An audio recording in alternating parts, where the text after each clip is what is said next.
Hermanos, bueno, pues vamos a pasar a la palabra, si les parece. Y el primer versículo que vamos a leer esta tarde se encuentra en Génesis capítulo 3. Les invito a que vayan ya a esa parte de la Biblia a buscar ese texto. Y bueno, se me olvidó quitar la pizarra. Este fue el estudio que estuvimos dando el domingo pasado acerca de la bendición sacerdotal. Por si alguien dice, bueno, ¿y eso qué es? Bueno, eso fue de lo que hablamos el domingo. En esta tarde, pues estamos aquí, hermanos de Uruguay, de Ecuador, de Cuba, de Colombia, de Venezuela, en fin, de diferentes lugares, ¿no? Así que eso no es algo que podemos tener todos en común, porque hay de diferentes nacionalidades y hay hombres, hay mujeres, unos tienen una estatura, otros tienen otra, unos son más guapos, otros son más, en fin, no tan, bueno, el Señor sabe todo. Unos tienen un tipo de sangre, otros tienen otro tipo de sangre, unos tenemos unas huellas digitales, otros tienen otras huellas. Y en eso no vamos a ponernos nunca de acuerdo, porque aunque queramos es imposible. Pero hay algo que si miras a tu alrededor, a todos los hermanos que están a tu derecha, a tu izquierda, delante o detrás, todos en esta tarde tenemos algo en común. Yo sé que a lo mejor los más espirituales dirán, pues tenemos en común que tenemos una salvación en Cristo Jesús. Sí, por supuesto, hermano, eso sobra el decirlo, eso está claro. Pero hay algo que no nos hemos dado cuenta, es algo evidente, y es que todos los que estamos aquí estamos vestidos. ¿Sí o no? Cada vez que te pones una camisa, un pantalón, una falda o una chaqueta, aunque sea la más cara, la más moderna, la más hermosa del mundo, cada vez que te vistes, recordamos algo que pasó en el principio de los tiempos. Y vamos a leerlo en esta tarde. Se encuentra en Génesis capítulo 3. El libro del Génesis es un libro extraordinario, un libro precioso. Los dos primeros capítulos nos hablan del poder creador de nuestro Dios, cómo con el poder de su poderosa palabra, valga la redundancia, creó todo lo que existe, todo lo que nuestros ojos pueden ver, incluso lo que nuestros ojos no pueden ver, pero que fue creado con el poder de su palabra, animales, árboles, estrellas, planetas, incluido el hombre. Sin embargo, cuando vamos al capítulo 3, encontramos lo que alguien ha titulado la ruina, la ruina. Todo venía muy bonito, la creación, ¿verdad? Todo puesto en su sitio. Dios había suplido compañera idónea para el hombre, Dios había suplido los alimentos, Dios había suplido absolutamente todo, pero lamentablemente en el capítulo 3 todo cambia.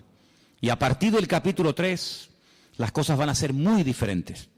Para el hombre, para la mujer, para los animales, para la creación, para el mundo espiritual, absolutamente todo cambia.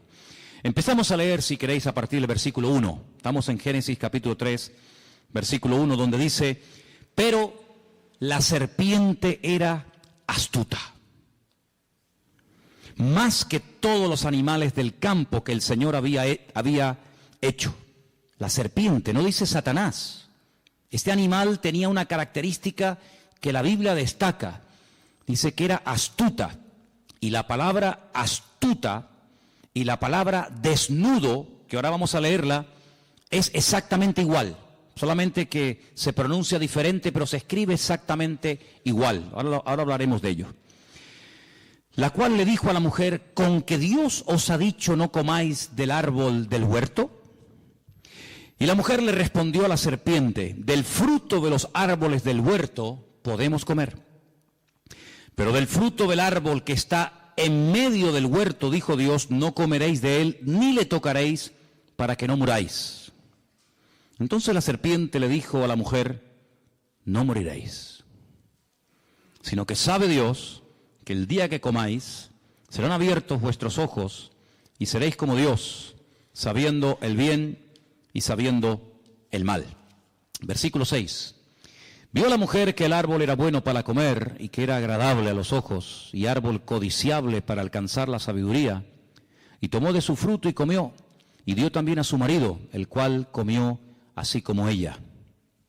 Entonces fueron abiertos los ojos de ambos y conocieron que estaban desnudos. Entonces cosieron hojas de higuera y se hicieron delantales. Y oyeron la voz del Señor Dios que se paseaba en el huerto al aire del día, y el hombre y su mujer se escondieron de la presencia del Señor Dios entre los árboles del huerto. Mas el Señor Dios llamó al hombre y le dijo, ¿dónde estás tú? Y él respondió, oí tu voz en el huerto y tuve miedo porque estaba desnudo y me escondí. Y dijo Dios, ¿quién te enseñó que estabas desnudo? ¿Has comido del árbol que yo te mandé que no comieses? Y el hombre respondió, la mujer que me diste por compañera me dio del árbol y yo comí. Entonces el Señor Dios le dijo a la mujer, ¿qué es lo que has hecho? Y la mujer dijo, la serpiente me engañó y comí. Y el Señor Dios le dijo a la serpiente, por cuanto esto hiciste, maldita serás entre todas las bestias y entre todos los animales del campo. Sobre tu pecho andarás y polvo comerás todos los días de tu vida. Pondré enemistad. Ahora viene la primera profecía de la Biblia. La primera palabra profética que arroja un rayo de esperanza de que va a ser restaurado el hombre en el futuro, pero a un alto precio. Y la profecía dice así, pondré enemistad entre ti y la mujer, entre tu simiente y la simiente suya. Esta te herirá en la cabeza y tú le herirás en el calcañar. Y a la mujer le dijo, multiplicaré en gran manera los dolores de tus preñeces. Con dolor darás a luz los hijos y tu deseo será para tu marido y él se enseñoreará de ti. Y al hombre le dijo, por cuanto obedeciste a la voz de tu mujer y comiste del árbol que te mandé diciendo, no comerás de él, maldita será la tierra por tu causa, con dolor comerás de ella todos los días de tu vida. Espinos y cardos te producirá y comerás plantas del campo. Con el sudor de tu rostro comerás el pan hasta que vuelvas a la tierra, porque de ella fuiste formado, pues polvo eres y al polvo volverás. Y ahora es la primera vez que vemos al hombre que le pone nombre. Hasta el momento la llamaba mujer, varona, pero ahora le pone un nombre, Adán, a la mujer, y le llama Eva. Y aquí hay un juego de palabras que no se aprecia en español, Eva, por cuanto ella es madre de todos los vivientes, que viene de la raíz Hai, que significa vida. Y el Señor Dios hizo al hombre y a su mujer túnicas de pieles y los vistió. ¿Cuántos dicen amén? Muchas veces la gente se pregunta, pero bueno, ¿esto realmente fue así? ¿O esto es una forma alegórica, un poco rayando una especie de cuento para niños, para que sepamos más o menos lo que fue, lo que ocurrió o lo que no ocurrió? Es decir, ¿esto es literal o esto es alegórico? ¿Hubo realmente una serpiente que el diablo utilizó para hablar a través de ella? ¿Hubo realmente un árbol llamado el árbol de la vida y otro al lado llamado el árbol de la ciencia del bien y del mal? ¿Realmente el hombre y la mujer estaban desnudos en un lugar, en un paraíso, en una especie de huerto regado por 4 ríos, entre los ríos Éufrates y Tigris, que abarcaba desde Irak hasta Egipto? ¿Realmente eso existió? ¿Realmente hubo un hombre llamado Adán y Eva, y bueno, y todo esto del hombre de Cromañón, y el hombre de Java, y el hombre de Neandertal, y todo esto que es que la ciencia dice, y el tema de la evolución? ¿Todo esto es real o es una forma, repito, alegórica de contar una realidad? Bueno, de toda la vida, los creyentes, los que estudiamos la Biblia, hemos creído que el libro de Génesis es un libro que tiene una literalidad total y absoluta. Si nosotros ponemos en duda, si cuestionamos la literalidad del capítulo 3 del Génesis, por la misma regla de 3 tenemos que dudar de que el capítulo 1, el capítulo 2, el capítulo 4, el 5, así sucesivamente, también sea literal. Porque lo que no se puede hacer a la hora de estudiar un libro o un tema es utilizar 2 varas de medir. Nosotros aquí en Canarias, en España, en Europa, salvo en Inglaterra, tenemos unas medidas, ¿verdad? Metros, centímetros, kilómetros, etcétera. Pero si fuéramos a Inglaterra o a Estados Unidos, a otros países, ellos tienen otras medidas. Ellos trabajan con pulgadas, con yardas, con millas, etcétera. Nosotros trabajamos con otro tipo de medidas. Pero cuando usted va aquí a una ferretería, cuando usted va a un lugar para comprar herramientas, pues, en fin, las medidas usted las tiene que dar en las medidas que se usan aquí, no en las medidas con las que se puede trabajar en Inglaterra, en Estados Unidos o en cualquier otra parte del mundo.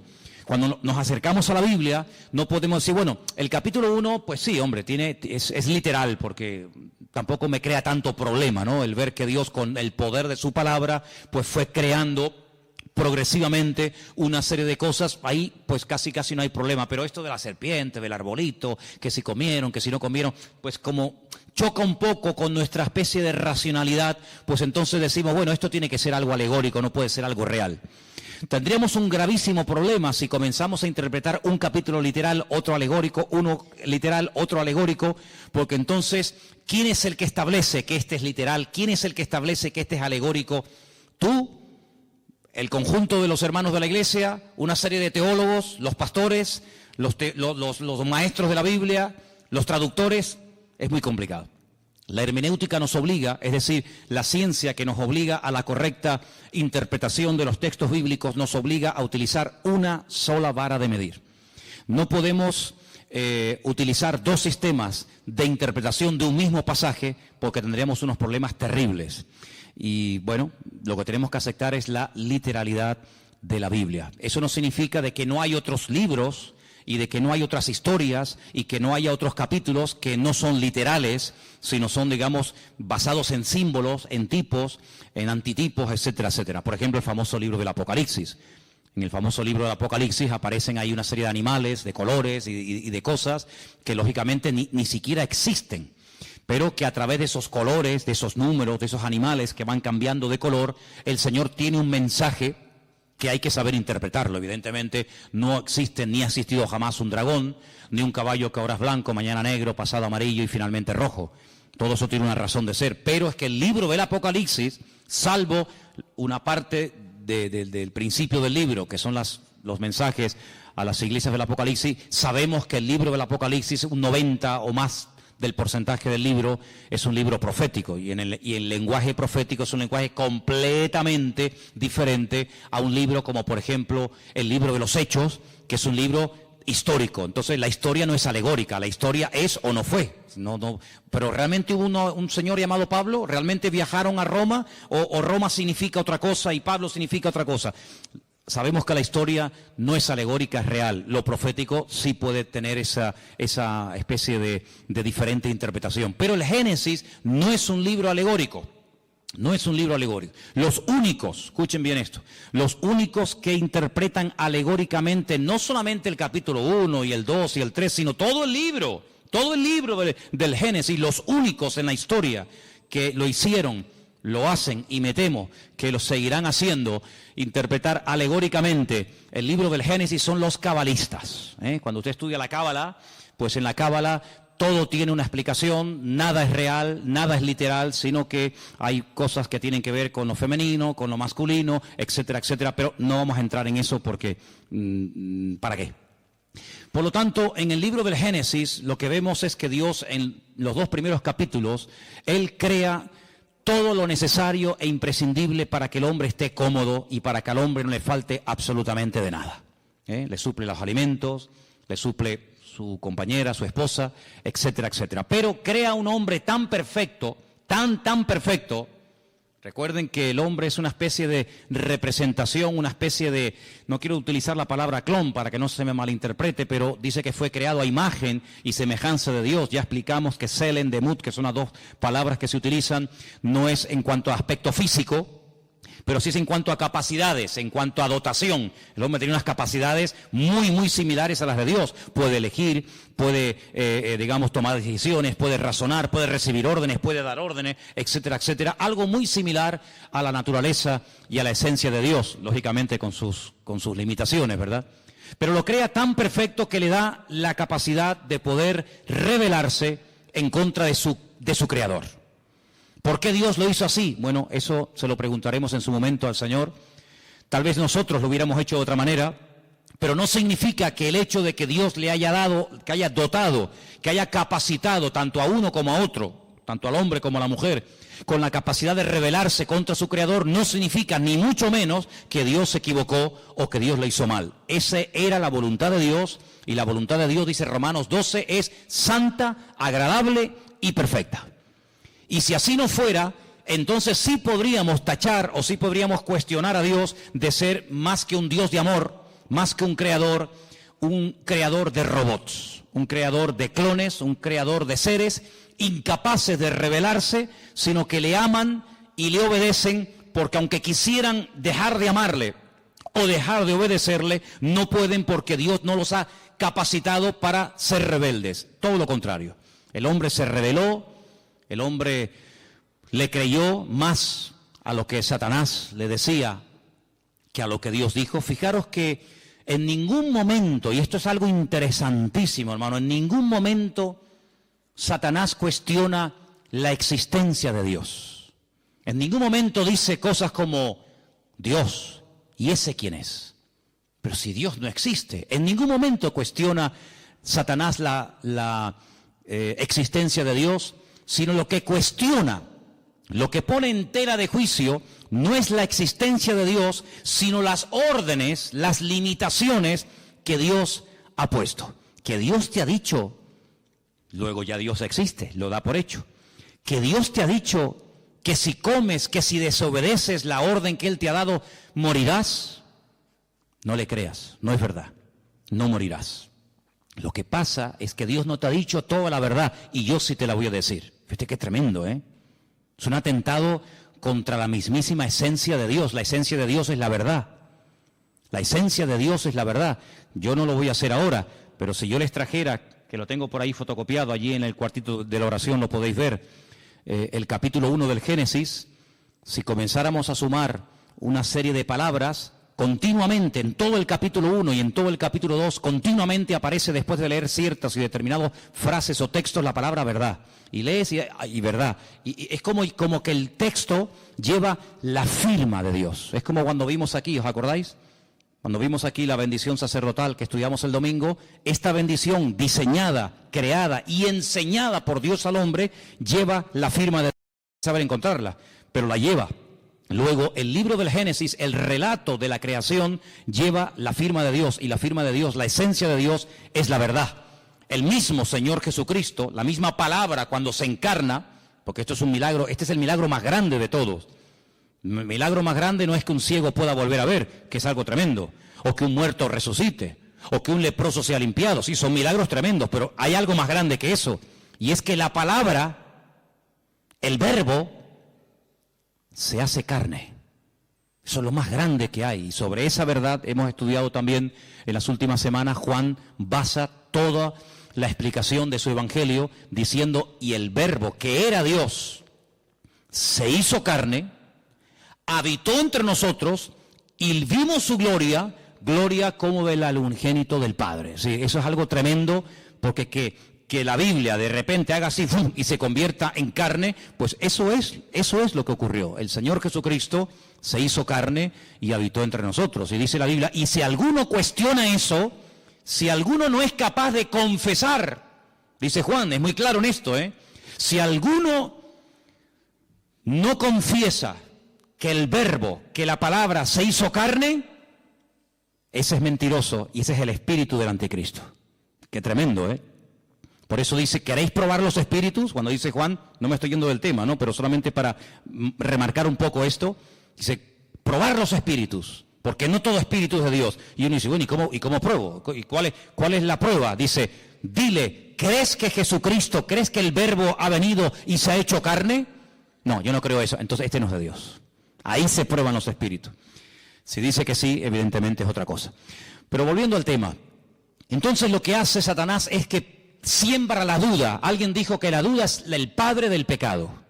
En cuanto una persona comience a dudar de que la palabra de Dios es la palabra de Dios, de que Dios existe o no existe, de que hay infierno o no, de que Dios es bueno o no tan bueno, en el momento en el que ese virus, ese veneno llamado duda, entre en tu vida, amigo, como no lo frenes y como no contrarrestes y ataques y neutralices ese veneno, ese virus, con la verdad, porque la verdad es lo que mata la duda, eres hombre muerto. Y eso fue lo que Satanás comenzó a hacer.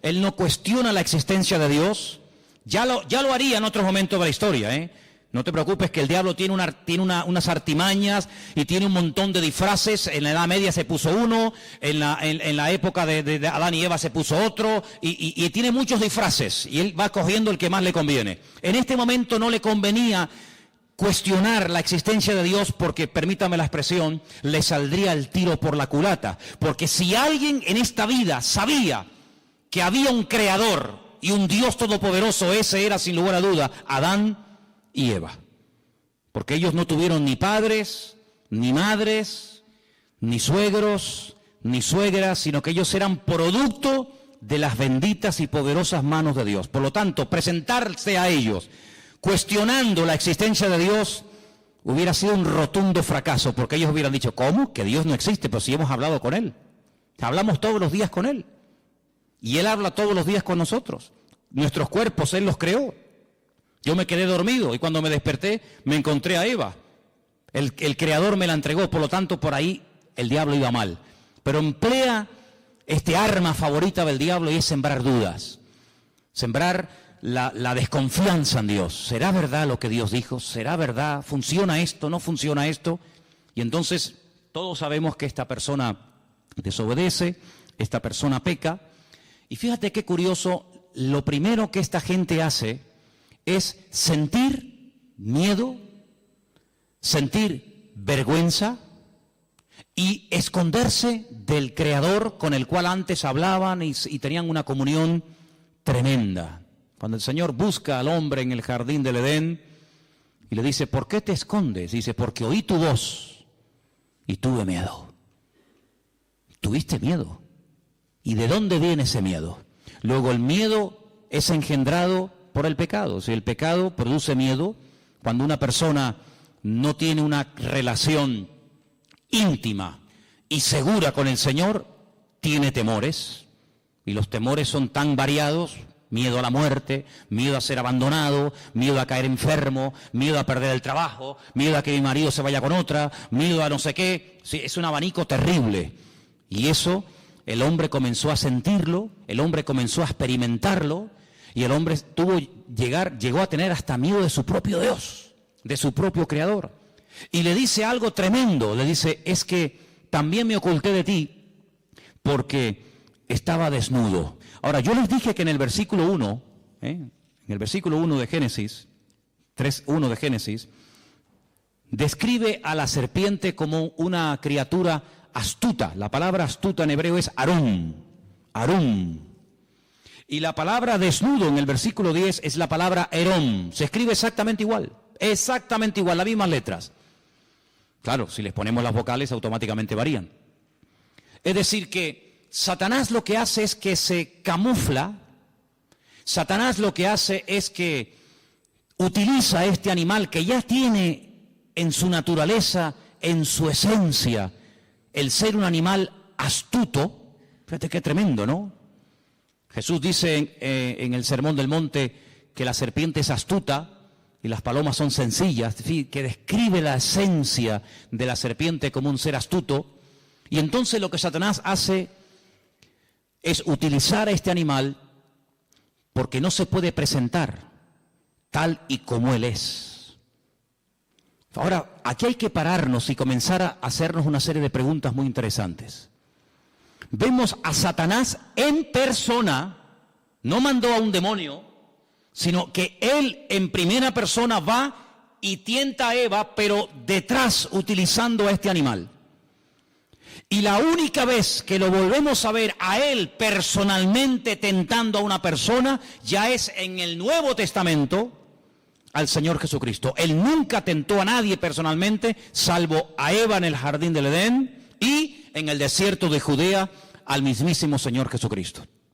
Con la gran diferencia de que en Génesis capítulo 3 va, digamos, disfrazado, escondido, parapetado dentro de aquel animal, y en el desierto no le va a servir ningún disfraz, sino que va a cara descubierta, porque delante del Señor no hay disfraz, no hay careta que valga, sino que delante del Señor dice que todos estamos desnudos delante de la presencia del Señor. ¿Te das cuenta? Pero el apóstol Pablo, que es un hombre que describe como nadie, el mundo espiritual, porque ahora hablaremos un poco de esto, Él dice que Satanás es capaz, en momentos puntuales, si es necesario, disfrazarse, vestirse como si fuera un ángel de luz. Y ha habido casos en la historia, pero tremendos, de personas que dicen que han tenido la visita de ángeles, que les han revelado cosas y esas cosas las han escrito. Y bueno, y por ahí nació el famoso libro del Mormón, que es el que usan los mormones. Y cuando se le pregunta a los mormones, ¿y de dónde salió el libro del Mormón? Pues ellos te dicen que un ángel llamado Moroni despertó una noche a este joven llamado Joseph Smith y lo llevó a un lugar donde le mostró unas planchas de oro que estaban escritas en un idioma que él no conocía, y este ángel le mostró la interpretación de aquellas planchas de oro y le dio un mensaje que está en el famoso libro del Mormón. Y otra persona que presume de que un ángel del cielo bajó y le daba revelaciones es nada más y nada menos que el falso profeta llamado Mahoma, porque Mahoma es un falso profeta, ¿verdad?, que dice que recibió las enseñanzas de un ángel, pero un ángel evidentemente que no era un ángel de Dios, era un demonio, porque el apóstol Pablo dice en Gálatas capítulo 1 que si un ángel del cielo baja y nos predica un evangelio diferente al que hemos oído, no lo creáis, sea anatema, porque no hay otro evangelio que el que está escrito en la palabra de Dios. ¿Cuántos dicen amén? Así que en momentos puntuales Satanás incluso ha sido capaz de disfrazarse y de hacerse pasar como un ángel bueno, un ángel de la guardia, un ángel que viene a darte buenas vibraciones, buena energía, como dicen algunos por ahí. Ahora, fijaros qué interesante, porque Eva y Adán y Eva no tenían conocimiento, y esto es muy importante y yo sinceramente nunca lo he oído. Ellos no tenían conocimiento del mundo espiritual. El único conocimiento del mundo espiritual que tenían es que hay un creador que no se puede ver, pero que habla y les oye cuando ellos le hablan a Dios. Pero ellos no tenían ningún conocimiento del mundo espiritual. Pero el mundo espiritual evidentemente ya existía y era real, puesto que cuando uno comienza a leer la Biblia desde el principio, uno se encuentra que el que está hablando es Dios.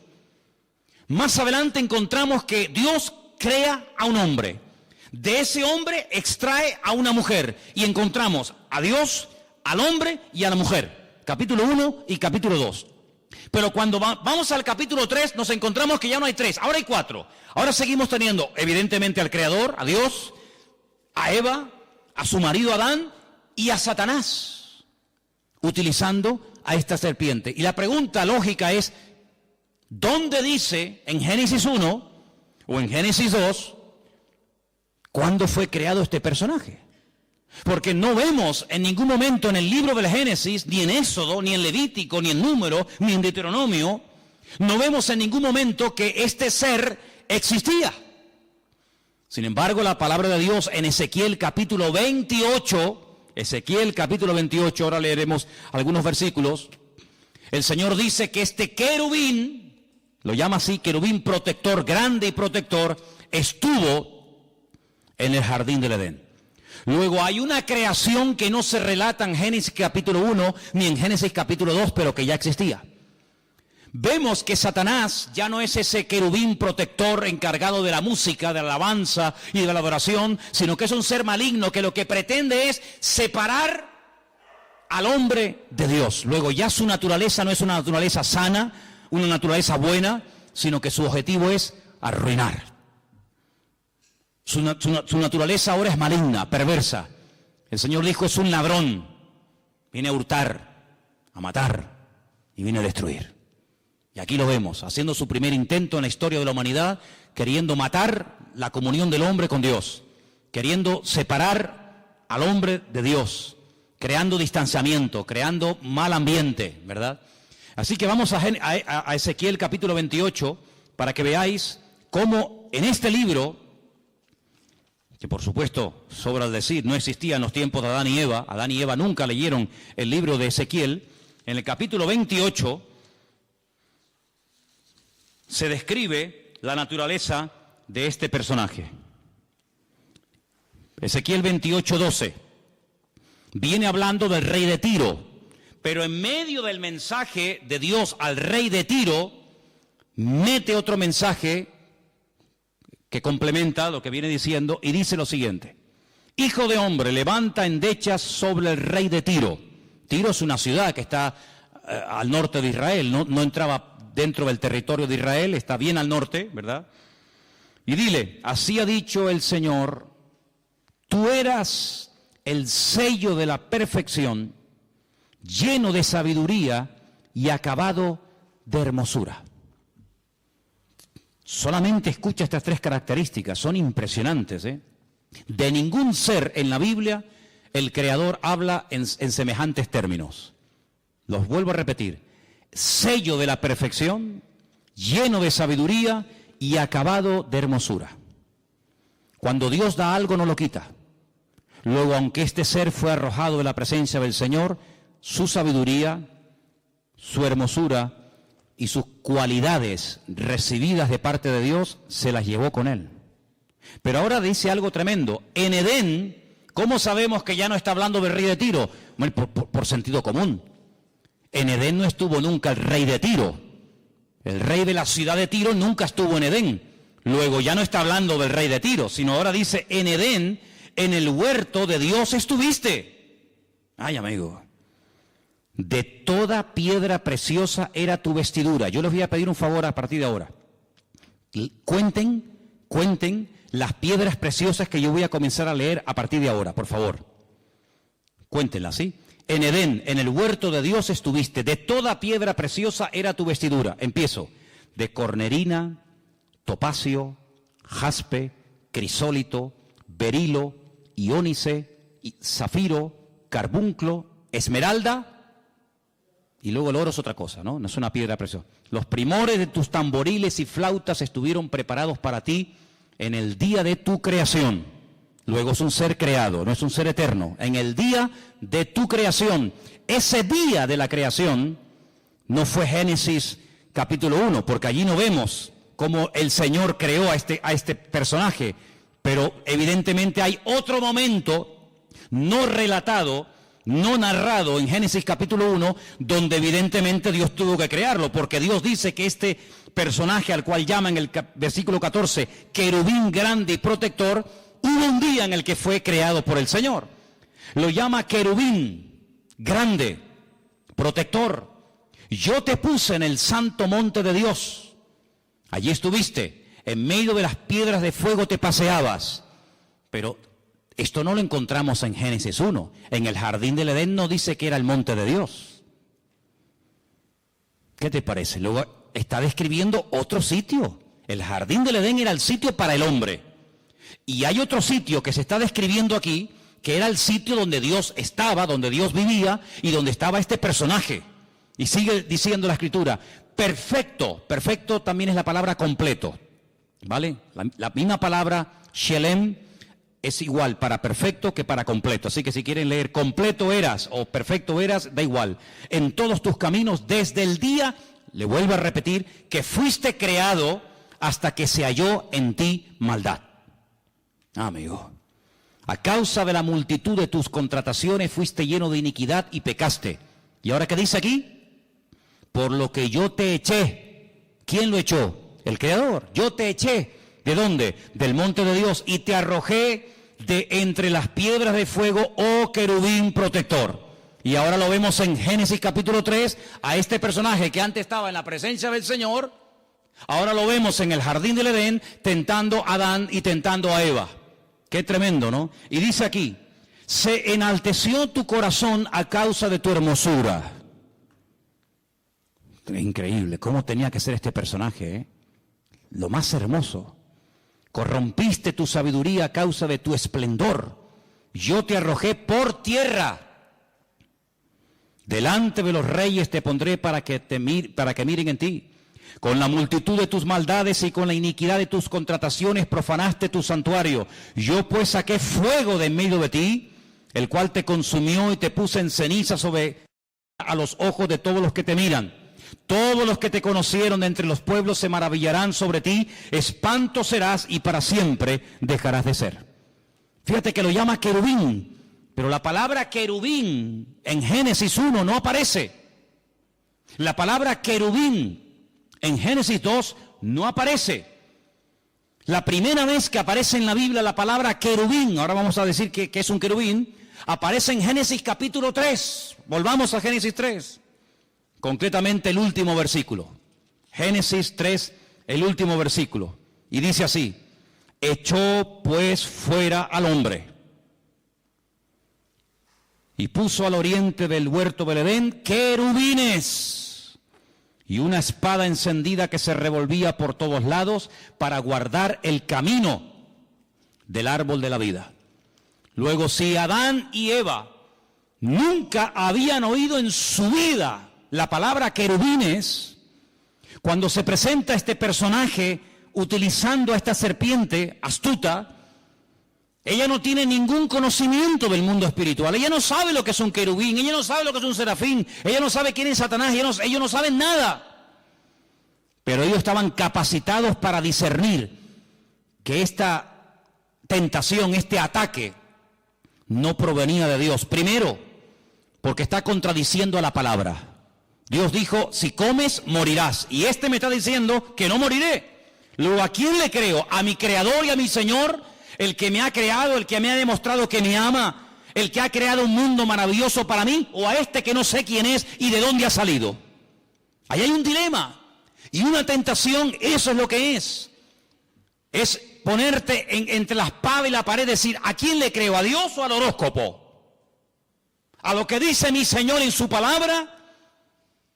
¿O a lo que dicen las noticias en la televisión? ¿A lo que dice el santero que echa las cartas y el brujo que no sé qué y no sé cuánto? ¿O le creo a mi Señor? Amigo, tú verás.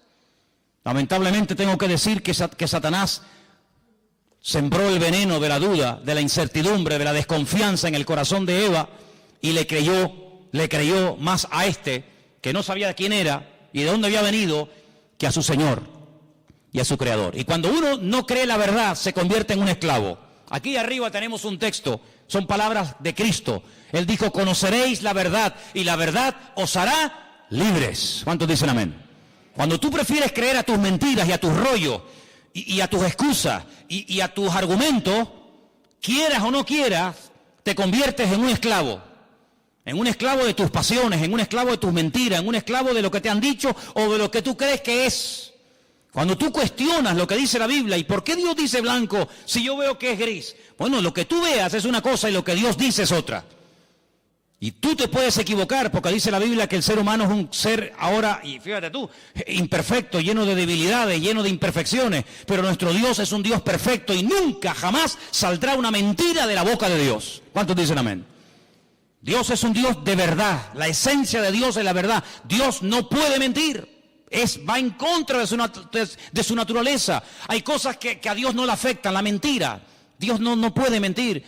La tentación, a Dios no le tienta nada. Dice: si Él no es tentado por nada, ni por nadie, Él tampoco puede tentar a nadie. Así que cuando tú seas tentado, no digas que Dios te está tentando, sino que tú estás siendo tentado porque le ha dado lugar a una serie de circunstancias que estás creando el caldo de cultivo propicio para caer en la red. Pero Dios no tienta a nadie. Una cosa es que Dios te pruebe y otra cosa es que Dios te esté tentando. Cuidado. La prueba es para fortalecerte, para acercarte a Él. La tentación es al revés, para separarte y para que caigas y para que cuestiones pues la asistencia, el amor, la misericordia, la bondad o lo que sea de parte del Señor. Así que vemos que esta mujer, al no tener conocimiento del mundo espiritual, cree a este personaje que, repito, no sabe de dónde ha salido y que encima le lleva la contraria al Señor. Pero tú y yo no tenemos esa excusa para pecar. Porque tú y yo tenemos muchísimo conocimiento del mundo espiritual, ¿sí o no? Si tú le dices a Adán y a Eva, Satanás, dice, no sabían quién era. Pero si yo te digo a ti, el diablo, Satanás, el padre de mentira, ¿sabes quién es o no? Amigo, hay un conocimiento que tú tienes que ni Adán tenía. Y por eso dijo alguien en cierta ocasión que el terreno de Satanás es la ignorancia. Cuanto más ignorante sea, más fácil se lo pones al diablo para que te engañe. Ah, es que yo no sabía, por eso caíste. Pero ahora nosotros no tenemos la excusa de decir: es que yo no sé lo que son los demonios, yo no sé quién es el diablo, yo no sé. No, sí sabemos, claro que sabemos, hombre, que sí sabemos. Mira, el mundo espiritual, quien mejor lo describe, si a alguien le interesa este tema, es sin lugar a duda el apóstol Pablo. Hay un capítulo, no lo vamos a leer ahora, pero para los que toman nota y les gusta leer después en casa, es el capítulo 6 del libro de Efesios, la carta de Pablo a los Efesios. Pablo describe allí el mundo espiritual de una forma increíble, la jerarquía del mundo espiritual como Pablo no la describe nadie. Él dice que hay, mira, principados, potestades, gobernadores de las huestes de las tinieblas, huestes espirituales de maldad en las regiones celestes. Si te vas al libro de Ezequiel, te encuentras, por ejemplo, en Ezequiel capítulo 28, los versículos 13 y 14, te encuentras a los querubines, que en Ezequiel 1 los llama los seres vivientes. Cuando tú oigas la palabra seres vivientes, son los querubines. Qué curioso que cuando dice la Biblia que el Señor mandó a construir el tabernáculo con todo el mobiliario, ¿se acuerdan? Con la menorá, con la mesa de los panes, con el altar del incienso, el altar del sacrificio, con el arca de la alianza. Dice que dijo, encima del arca, en la tapa, quiero que construyas 2 querubines, porque son los que van a proteger la presencia del Señor. Que puso el Señor en el huerto del Edén para que no dieran marcha atrás y alargaran la mano y comieran del árbol de la vida que producía la vida eterna. Querubines, protectores. Luego los querubines tienen, entre comillas, la función de proteger, de cuidar, de rodear el trono del Señor. Digamos que serían, entre comillas, para que nos entendamos, su especie de guardaespaldas, para que nos entendamos. Los serafines, que son otros seres angelicales que están en la Biblia, quien mejor lo describe es Isaías, capítulo 6. Cuando él es llamado, dice, cuando el Señor me llamó, yo vi la gloria del Señor. Y vi serafines que tenían 6 alas, con 2 volaban, con 2 tapaban su rostro y con 2 tapaban sus pies y decían continuamente, santo, santo, santo es el Señor, toda la tierra está llena de la gloria del Señor. Entonces te das cuenta que en la Biblia hay serafines, querubines, ángeles. ¿Quién se le presentó a María cuando le dijo, escucha mujer, bendita eres tú entre todas las mujeres? A partir de ahora te llamarán bienaventurada, porque llevarás en tus entrañas, llevarás en tu vientre, nada más y nada menos que al bendito Hijo de Dios. Un arcángel. ¿Quién? Gabriel. Luego dice, hay serafines, hay querubines, hay un arcángel que se llama Gabriel. Luego te vas al libro de Daniel y te encuentras que hay otro arcángel tremendamente poderoso que se llama el arcángel Miguel, el gran príncipe, dice Daniel 12, que está de parte de los hijos de tu pueblo. Te das cuenta que describe un mundo espiritual tremendo. Es decir, no lo podemos ver con nuestros ojos, pero eso no significa de que no existan. Hay gente que dice en su ignorancia, yo si no veo no creo. Pues por esa misma regla de 3 usted no cree en Júpiter, ni en Plutón, ni en Marte, ni en montones de cosas que existen, simplemente por el argumento ridículo y absurdo de que usted no lo ve. Bueno, hay millones de cosas que nuestros ojos no ven, pero sin embargo, ¿usted ha visto alguna vez algún átomo? ¿Ha visto alguna molécula? ¿Ha visto los protones y los neutrones? ¿Ha visto alguna vez eso? No, pero existen y están aquí ahora mismo. Y en este momento aquí dentro hay miles de voces, de radio, de onda, ¿verdad? Radio de frecuencias que están aquí, las ondas, ahora no se oyen, no se pueden ver, porque no tenemos un receptor, pero si pusiéramos una radio y la encendemos, automáticamente oímos que la radio está hablando. No, la radio no está hablando, la radio está reproduciendo por ese famoso invento de Marconi, el italiano, ¿no? Que fue capaz de captar esas ondas y ponerlas en un receptor y uno puede hablar, oír en italiano, en japonés, en árabe, en chino, en lo que sea. Una persona que está a miles de kilómetros de Tenerife, pero lo oímos hablar aquí, o ver un partido de fútbol que se está llevando a cabo en África, o sabe Dios dónde. Pero todo eso existe, no lo podemos ver, pero cuando tenemos los aparatos para poder ver esas imágenes, para poder escuchar esos sonidos, pues automáticamente ahí lo tenemos y todos en casa sabemos pues lo que estoy diciendo por la radio y por la televisión. Entonces, pero Adán y Eva en aquel momento, vamos a decir, entre comillas, que eran ignorantes del mundo espiritual. Ellos no sabían realmente lo que significaba todo eso, pero uno tiene que tener discernimiento, hermano. Cuando algo venga a su mente, cuando algo venga a su vida, que no está escrito en la palabra de Dios, descártelo, no lo crea, porque la palabra de Dios no se puede manipular, no hay que añadirle, no hay que ponerle. Si la palabra de Dios dice, eso no se puede hacer, no le quiere dar las vueltas, decir sí, pero no hay pero que valga. El Señor cuando dice una cosa lo dice para nuestro bien. Y cuando el Señor dice, el día que ustedes coman de este árbol, ustedes van a morir, aunque ustedes no entiendan el concepto morir, pues claro, Adán y Eva decían morir, ¿y eso qué es? ¿Qué es morir? ¿Tú sabes lo que es morir? No. ¿Y tú? Yo tampoco. Pero Dios dijo que si comemos morimos. Pero es que yo no sé lo que es la muerte. Yo nunca he visto ni siquiera un perro muerto en una carretera. Yo no he enterrado a un hijo. Yo no sé lo que es el concepto muerte. Para ellos era un concepto abstracto. No lo entendían. Pero el que no lo entiendas no significa que no estemos obligados a obedecer la palabra de Dios. ¿Cuántos dicen amén? Ahora nosotros, con más motivo, no tenemos ninguna excusa. ¿Por qué? Porque sabemos lo que es.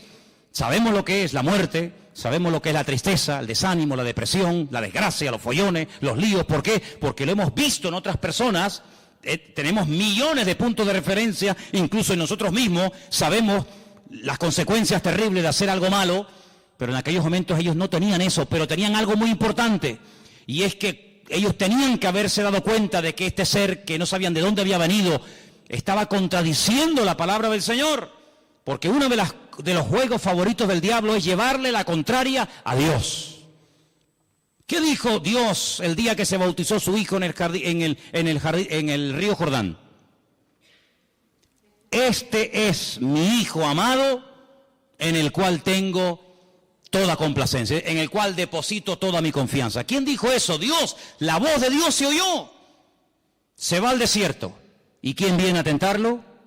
Este personaje terrible, Satanás. Y le dice, si eres el Hijo de Dios, di a estas piedras que se conviertan en pan. Yo no tengo que convertir las piedras en pan para demostrarte a ti, o a mí, o a alguien que soy el Hijo de Dios. Yo sé que soy el Hijo de Dios. ¿Y cómo lo sé? Porque mi Dios, mi Padre, me lo acaba de decir el día que me bauticé en el río Jordán. Este es mi Hijo amado. Por lo tanto, yo le creo a mi Dios, yo le creo a mi Padre, yo creo en lo que Él me ha dicho. Y si nosotros tenemos esa fe y estamos agarrados a la palabra, cuando viene una mentira, cuando viene una herejía, cuando viene un mal pensamiento, cuando viene algo que contradice a la palabra, automáticamente, hermano, aunque no sepamos lo que puede pasar, aunque no entendamos todo, decimos no, esto no es de Dios. ¿Por qué? Porque va en contra de la palabra del Señor. Y nada más, y con eso tendría que sobrarnos todo lo demás. Ahora, varias cosas ocurrieron allí. Antes de ser expulsados, Dios confronta al hombre con su pecado y le dice, mira, a partir de ahora vas a darte cuenta de que la tierra no produce con la fuerza que producía antes. Tu mujer cuando dé a luz va a comenzar a sufrir dolores en el momento del parto. Y tú vas a comenzar a sudar. Luego se ve que antes no sudaba. Tú vas a comenzar a perder humedad. Tú vas a comenzar a secarte. Y vas a tener que reponer los líquidos, porque como no repongas líquido te deshidrata y te puedes morir. Entonces hay una serie de consecuencias en el mundo espiritual, en el mundo natural, en el mundo físico, que van a cambiar a partir de ahora. Pero cuando yo te eche del jardín del Edén, no te vas a ir como yo te puse aquí. Yo te puse aquí desnudo, pero tú te vas a ir vestido. Porque hemos leído esta noche, en el capítulo 3, versículo 21, que el Señor los cubrió con pieles de animales y los vistió. Y esto es una lección objetiva que Adán y Eva captaron al momento. Animales inocentes han tenido que morir por mi culpa. Ahora entienden lo que es morir. Cuando ellos vieron a esos pobres animales, yo no sé si eran ovejas, si eran cabras, yo no sé lo que eran. Pero la Biblia nos enseña que el Señor tomó pieles de animales, cubrió a este hombre y a esta mujer, y ellos vieron lo que significa, ellos entendieron el concepto morir. Es decir, que ahora estas ropas que me van a cubrir, me van a recordar a donde quiera que vaya, que yo tengo que vestirme porque me he convertido en un ser pecador. Y por eso dije al principio que cada vez que te pones una camisa, un pantalón, una falda o una chaqueta, por muy cara, por muy bonita, por muy moderna que sea, todo eso nos recuerda constantemente que somos pecadores, seres caídos, pero que por la misericordia y por la gracia de Dios podemos alabar a nuestro Dios. ¿Cuántos dicen amén? Así que la ropa no es ninguna bendición. Hay gente que se mata por tener la ropa de última moda y por tener marcas de no sé qué, y hay todo un negocio, hay todo un consumismo alrededor de esta historia de la moda, ¿verdad? Pero no se olviden de que todo eso viene como consecuencia del pecado. Y no solamente han tenido que morir animales inocentes para poder vestirlos a ustedes, sino que a partir de ahora la relación entre ustedes y yo va a ser diferente. Antes no había intermediario. El Señor venía, hablaba con ellos, ellos hablaban con el Señor, no había ningún problema. A partir de ahora no. A partir de ahora, cada vez que ustedes quieran acercarse a mí y quieran tener comunión conmigo, tienen que acercarse con sacrificios de animales. Y uno dice, ¿y por qué sacrificios de animales? Amigo, porque cuando el Señor les vistió a ustedes, animales inocentes tuvieron que morir para cubrir vuestra desnudez. Sangre de animales inocentes se tuvo que derramar para cubrirles a ustedes, y cada vez que ustedes quieran acercarse delante de Dios y sacrifiquen un animal sobre un altar de piedra, ustedes tienen que recordar que todo esto es la consecuencia de la desobediencia y del pecado de vuestros antepasados o de ustedes mismos. Ahora podemos entender el grado de desfachatez y de poca vergüenza que tuvo uno de los hijos de este primer matrimonio, cuando dice que los dos hermanos, Caín y Abel, fueron un día a la presencia del Señor. Ellos sabían que las ropas que llevaban les recordaban que eran pecadores, que papá y mamá vivieron un tiempo desnudo en un lugar maravilloso llamado el Gan Edén, pero que ahora tenemos que ir vestidos porque fuimos pecadores y desobedecimos al Señor, y tenemos que presentarnos delante de Dios con animales para recordar nuestra naturaleza pecaminosa. Y entonces llega uno de los hermanos y dice que llevó al Señor una ofrenda, pero no de animales, sino del producto de la tierra: peras, sandías, melones, papayas, pepinos, lechugas, y la pone sobre el altar. Y al lado está su hermano Abel presentando un sacrificio, y dice literalmente la Escritura que el Señor miró con buen agrado la ofrenda de Abel, pero no le agradó de la ofrenda de Caín. Y ahora uno dice, fíjate qué tremendo, ellos sabían, los dos hermanos, del mismo padre, de la misma madre, recibiendo la misma enseñanza, pero uno va delante de Dios como Dios manda, como Dios establece, como Dios dice, el otro como a mí me da la gana. Y aquí vemos una imagen de España, aquí vemos una fotografía, aquí vemos una realidad de nuestra sociedad. Por una parte, la gente que dice, ¿qué ha dicho el Señor? Que no vaya por ese camino, que no haga esto y aquello. Pues gloria a Dios, yo lo hago y punto. Pero vemos una gran masa que dice, Dios que ha dicho que tenemos que vestirnos, pues ahora nos vamos a poner todos desnudos. Es un acto de provocación contra Dios. Y si tenemos que hacer anuncios o programas de televisión donde la moda es ponernos desnudos, pues lo hacemos para llevarle la contraria a Dios. Y si Dios dice que hay que amar, nosotros odiamos. Y si Dios dice al Señor tu Dios adorarás y a Él solo servirás, nosotros nos vamos a crear millones y millones de dioses y de estatuas, y los vamos a adorar cuando nos dé la gana, y vamos a sacarlos cuando nos dé la gana, y cuando no nos dé la gana los dejamos metidos en los templos. Y esa es la imagen de Caín y de Abel. Pero fíjate qué misericordioso es el Señor, que a Abel no le dice ni media palabra. No le dice, muy bien, Abel, muy bien, hijo, muy bien. Veo que eres un chico obediente, lo que te han enseñado tus padres lo estás poniendo por obra, siga así, hijo, muy bien. Nada. ¿A quién le habló el Señor? A Caín. Dice, Caín, si hicieras lo bueno, si fueras por el buen camino, ¿no te bendeciría yo? ¿Por qué estás con esa cara de amargado? ¿Por qué estás con el semblante decaído? ¿Por qué miras con malos ojos a tu hermano? Si hicieras lo bueno, ¿no te bendeciría yo también a ti? Caín podía haber dicho, gracias Señor, perdóname. De sabios es rectificar, ¿sí o no? Nada. Le dice a su hermano, vamos a dar un paseíto por el campo. ¿Te apetece? Venga, vamos. Y se lo lleva a dar un paseo al campo. Mentira. Premeditación y alevosía. Se levanta contra su mismísimo hermano, se levanta y lo mata. Y dice, muerto el perro, se acabó la rabia. Dios le vuelve a hablar otra vez, pero Caín, ¿qué has hecho? ¿Dónde está tu hermano Abel? Y fíjate cómo le responde este personaje al Señor. ¿Y yo qué sé? ¿Y acaso yo soy guarda de mi hermano? Como diciendo, a mí qué me importa la vida de mi hermano. Pero Caín, ¿pero qué dices? Aunque lo quieras ocultar, aunque lo quieras disimular, aunque te quieras poner un disfraz como ya uno se lo puso y engañó a tu padre y a tu madre, la voz de la sangre de tu hermano Abel llama a mi presencia. Así que errante serás por toda la tierra, maldito serás y darás vueltas y vueltas y vueltas y no te sentirás a gusto en ningún lado. Estarás un día en el monte y quieres estar en la playa. Y cuando estés en la playa te quieres ir a la montaña. Y cuando es de día quieres que llegue la noche. Y cuando llegue la noche quieres que llegue de día. Y cuando hace frío, qué asco de frío. Cuando hace calor, que vas a ser un ser insatisfecho toda tu vida. Es lo que yo llamo el espíritu de Caín. Nada te agrada, nada te llena. Siempre estás quejándote por todo, hasta por lo que tienes. Y entonces Caín reflexiona y dice, Señor, grande es mi pecado, ahora te das cuenta que grande es tu pecado. Señor, y si yo voy por toda la tierra, y si alguien me quiere matar, ¿cómo me defiendo? Y ahí viene la misericordia. Es que es tremendo, Te acabas de cargar a tu hermano, me hablas con una prepotencia y una arrogancia terrible, pero ¿sabes lo que te digo? Te voy a poner una marca en tu frente, para que cuando alguien te vea, no te mate.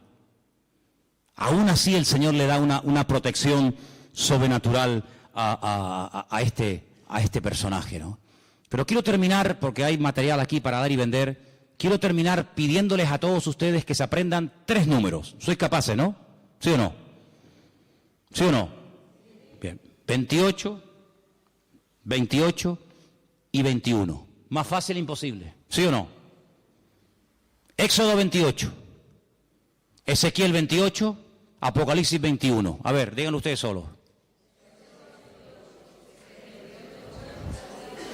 Éxodo 28,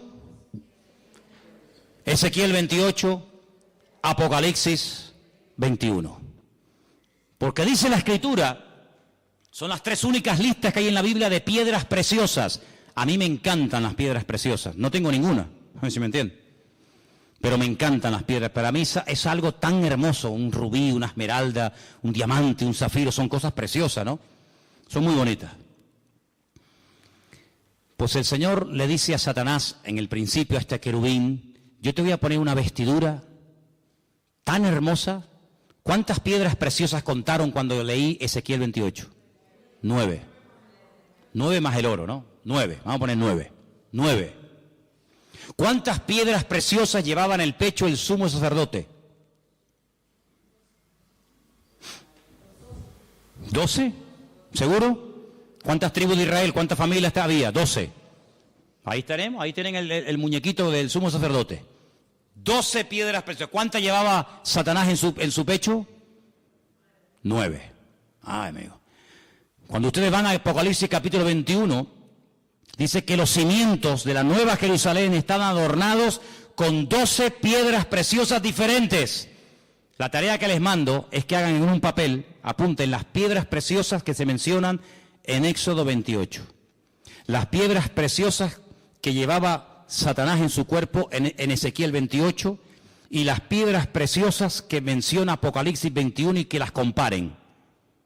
Que las comparen. Cómo eran las del sacerdote, cómo eran las del enemigo y cómo son las de la Nueva Jerusalén. Se van a llevar una sorpresa increíble. Y se van a dar cuenta que cuando Dios habla nuestra vida, cuando el Señor quiere usar nuestra vida, el Señor nos da las herramientas y las capacidades para poder servirle.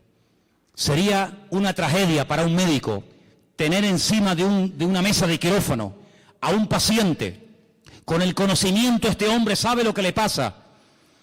Sabe que se está muriendo y también sabe que si yo lo opero lo voy a curar y no va a morir, pero no puedo hacer nada porque no tengo instrumentos, no tengo herramientas. Y se le puede morir a un médico en las manos, un enfermo, sabiendo lo que tengo que hacer, pero no lo puedo hacer porque no tengo herramientas. Imagínate un mecánico, oye el ruido del coche y dice, ya sé lo que le pasa al coche, le pasa esto, esto y esto. Te lo arreglaría, pero es que no tengo herramientas, no tengo herramientas. Sabe lo que le ocurre, sabe la pieza que se ha roto, la que hay que ponerle nueva, pero si no tiene herramientas, el coche se le destruye y se le viene abajo. Un cristiano, un creyente, sabe cómo contrarrestar las tentaciones, cómo tener victoria en su familia, cómo ver la gloria de Dios en su vida, pero si no tiene las herramientas, cómo se defiende, cómo ataca, ¿Cómo vivo en victoria? En lo económico, en lo espiritual, con los hijos, con la familia, con los negocios, con esto, con aquello. ¿Cómo? Ahí Dios nos ha dado la palabra. Ahí el Señor nos ha dado la Biblia. Y en la Biblia te encuentras todas las herramientas, todos los instrumentos, todos los dones, todos los frutos, todas las cosas necesarias para poder vivir en victoria. Entonces te das cuenta, decimos, oye, qué privilegio el de Adán y Eva. Es verdad, hermano, sin lugar a dudas. Pero nosotros hoy en día somos más privilegiados que Adán y Eva. Porque Adán y Eva no tenían el poder del nombre de Jesucristo. El nombre que es sobre todo nombre, pero tú y yo sí lo tenemos, porque dice la Biblia que en su nombre no solamente oramos, sino que podemos echar fuera demonios y en su nombre avanzamos en victoria. Qué privilegio el de Adán y Eva, gloria a Dios, pero nunca tuvieron esto en la mano, nunca tuvieron la Biblia entera en la mano. Tú y yo sí la tenemos. Tenemos la ley de Moisés, tenemos los salmos del rey David, tenemos las profecías de Daniel, tenemos las cartas de Pablo, tenemos el Apocalipsis, tenemos toda la palabra de Dios. Adán y Eva no tenían el Espíritu de Dios dentro de sus vidas, no lo tenían. Pero tú y yo tenemos el Espíritu Santo viviendo 24 horas al día dentro de nuestros corazones. Dice que hemos sido sellados por el Espíritu de Dios. ¿Cuántos dicen amén? Ellos no sabían lo que era el poder de la sangre de Cristo, pero nosotros sí lo sabemos. Luego no hay excusa. Y encima la Escritura nos da una promesa tremenda y dice, y mayor es ahora el que está en vosotros que el que viene contra vosotros. ¿Qué te parece, amigo? Ellos eran personas privilegiadas y muy capaces, pero dentro de sus cuerpos no vivía el Espíritu de Dios. Pero nosotros dice la Biblia que somos el templo del Espíritu Santo de Dios, el cual mora en nosotros. Por lo tanto, no tengo ninguna envidia de Adán, no tengo ninguna envidia de Eva. Como alguien dijo, cuando miramos hacia atrás, hacia el pasado y vemos a Adán, nos entra tristeza por lo que el hombre pudo llegar a ser, por lo que el hombre pudo llegar a tener y perdió por obedecer al enemigo. Pero cuando miro hacia adelante a mi Señor y a mi Dios, todo lo que Adán perdió lo podemos recuperar y con creces en el Señor Jesucristo. Porque en este hay muerte y desobediencia, pero en el segundo Adán, que se llama Cristo, según Romanos capítulo 5, hay bendición y vida eterna. Que puso el Señor para que no volvieran, porque sabía que iban a volver, iban a comer del árbol de la vida, iban a ser pecadores eternos, sin posibilidad de restauración, sin posibilidad de ser redimidos. Les hizo un favor diciéndole, váyanse de aquí, les hago un favor, si los dejo aquí la van a liar más todavía. Puso querubines para que no volvieran atrás. Pero ¿cómo termina el libro del Apocalipsis? Dice, el cielo se abrió y vi el árbol de la vida, el cual da frutos para la sanidad de las naciones. Y de ese árbol tú y yo, querido hermano y hermano, si vivimos en victoria y en santidad, vamos a poder comer lo que Adán y Eva no pudieron comer. Nosotros lo vamos a poder comer, porque ese árbol representa y tipifica nada más y nada menos que nuestra comunión y nuestra relación con nuestro amado Señor Jesús. ¿Cuántos dicen amén? Vamos a orar, hermanos, vamos a orar. Quedan muchas cosas por compartir, muchas cosas por decir, pero se nos fue el tiempo. Vamos a orar en esta tarde y pídale usted al Señor, Dios mío, ayúdame a obedecerte. Que no caiga yo en el error de pensar que yo tengo más razón que tú. Que la Biblia ya a mí no me sirve de nada. No, hermano. Adán y Eva perdieron todo por desobediencia. Pero por obediencia al Señor, por sometimiento a su palabra, podemos recuperar la paz. Podemos recuperar la fe. Podemos recuperar la victoria que Adán y Eva perdieron. Solamente es cuestión de someternos al Señor, a su palabra, y todas las cosas que el diablo le quitó a Adán y a Eva, en Cristo las podemos recuperar. Bendito sea Dios. Todas las cosas que el ladrón robó, en Cristo Jesús las recuperamos. Padre Celestial, gracias te damos en esta noche por tu bendita y preciosa palabra. Dios mío, bendícenos y ayúdanos para que ningún deseo de desobediencia, de rebelión, nos traicione y nos aparte de tu palabra y de ti, Señor. Pon en nosotros el espíritu obediente de Cristo.